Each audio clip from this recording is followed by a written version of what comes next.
वो तो मोहम्मद सिराज और आकाशदीप ने आके इज्जत बचा ली, वरना इंडिया तो दो बड़ी गलती कर बैठा था और वो जो एजबेस्टन था वो इतिहास में दफन कर जाता एक बार फिर से टीम इंडिया को। जी हाँ, जेमी स्मिथ, हैरी ब्रूक, इन दोनों की तारीफ करोगे, तारीफ आप करोगे मोहम्मद सिराज की, आकाशदीप की, लेकिन सवाल आप गिल से भी पूछोगे कि बाकी गेंदबाज क्या कर रहे थे, कैप्टन क्या कर रहे थे और कोच। सवाल तो पूछा जाएगा। मुझे आशीष नेहरा याद आते हैं एज अ कोच। वो मैदान पर होते हैं, बाउंड्री पर नजर आते हैं आपको जब आपकी बॉलिंग आपका साथ नहीं दे रही होती है, लेकिन मोनी मौकल नजर नहीं आए। कमेंट्री में बैठे कमेंटेटर्स भी कह रहे थे कि कम से कम मोनी मौकल को नीचे आके बात करनी चाहिए। आपने 303 रन की पार्टनरशिप करवा दी है। सामने वाली इंग्लैंड जो 84 रन पे विकेट खो बैठी थी आधी टीम की, वो अब अचानक से क्लाइंब कर गई है, जिसकी वजह से आपके पास लीड भले से अब जब डे एंड हुआ तो 244 की है, बट ये 300 से ऊपर बड़ी आराम से हो सकती थी। आपने 587 बनाए थे, आपने 84 पे आधी टीम को पवेलियन लौटा दिया था।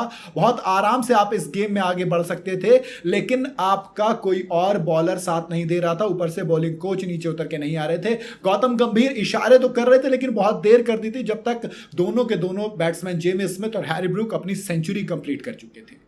जी हाँ, जेमी स्मिथ नॉट आउट गए, मोहम्मद सिराज ने वो 6 पर लिया। और सिराज भाई साहब, जब जब इनको अकेला छोड़ा जाता है, जब जब इनको पेस अटैक का लीडर बनाया जाता है, ये प्रेशर में और निखर के आता है।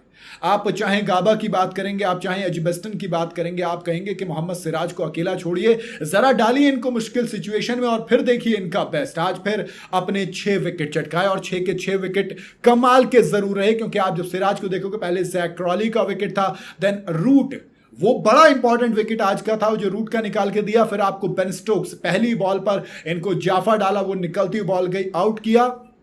देन इसके बाद क्रिस वॉक्स का विकेट आकाशदीप ने लिया, लेकिन ब्राइडन कार्स और फिर जोश टंग, देन शोएब बशीर, वो 3 विकेट एक साथ निपटाए। तो कहीं ना कहीं वो बड़े विकेट थे। जो रूट की आप बात करेंगे, चाहे आप बेन स्टोक्स की बात करेंगे, जैक क्रॉली की बात करेंगे, ये 6 में से ये 3 विकेट तो बहुत कमाल के थे। दूसरी तरफ आकाशदीप, तू डाल डाल मैं पात पात वही चल रहा था। तूने 2 विकेट चटकाए, मैं भी 2 लूंगा। तूने 3 करवाए, मैंने 3। हालांकि सिराज ने बाद में चीटिंग कर ली, 4-4 तक दोनों साथ चले थे। सिराज बचे कुछ दोनों विकेट ले गए। आप बेन डकेट का विकेट देखेंगे, आप ऑलीपॉप का विकेट देखेंगे, पिछले मैच में सेंचुरी जड़ी थी।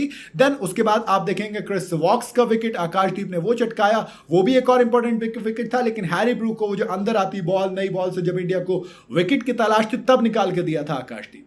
तो इन दोनों ने एक्चुअल में इंडिया की इज्जत बचाई है। वरना दोस्त, जब आप सोचो ना, आपके 84 पे 5 विकेट हो जाए, देन 387, आपको 303 रन लग जाए सिर्फ एक विकेट चटकाने में, तो आपकी कैप्टनसी पे सवाल उठेंगे। आप डरे डरे नजर आ रहे थे, आप मैदान पर सहमे सहमे नजर आ रहे थे। आपसे ज्यादा वोकल तो ऋषभ पंत थे यार, कम से कम। हमें सबको, मुझे मतलब ऑनेस्टली कहूं तो एनर्जी वो बहुत मिस की मैंने, जो ऑन ग्राउंड एनर्जी जिसे हम कहते हैं। बहरहाल ऑनेस्टली कहूं तो दिन का खेल खत्म होने तक इंडिया के नाम आ गया, वरना आलम सेशन वाइज देखोगे तो वो इंग्लैंड के थे। आखिरी सेशन में 5 विकेट गिरे, जिसमें से 4 इंग्लैंड के थे, 1 इंडिया का था, यशस्वी जायसवाल का। फिलहाल तो केएल राहुल और करुण नायर दोनों ने सर्वाइव किया। 18 बॉलें करुण नायर ने खेली हैं और 38 बॉल पे 28 रन बनाकर केएल राहुल खेल रहे हैं। करुण नायर दोनों के दोनों हैं। उम्मीद करेंगे 244 रन की लीड हो गई है। बट अगेन चीज वही है कि जो चौथा दिन है, अभी अपने पास डे 3 का स्टंप हुआ है, आप बैटिंग कीजिए और इंग्लैंड को फिर ऑल आउट करने की कोशिश कीजिए एक दिन में। हद से 1.5 दिन, 400 से ऊपर तक नहीं, 400 तो नहीं, 371 चेज कर लिए थे। अप्रॉक्सीमेटली 450 पौने 500 तक का बफर लेके चलो दोस्त, वरना ये इंग्लैंड है।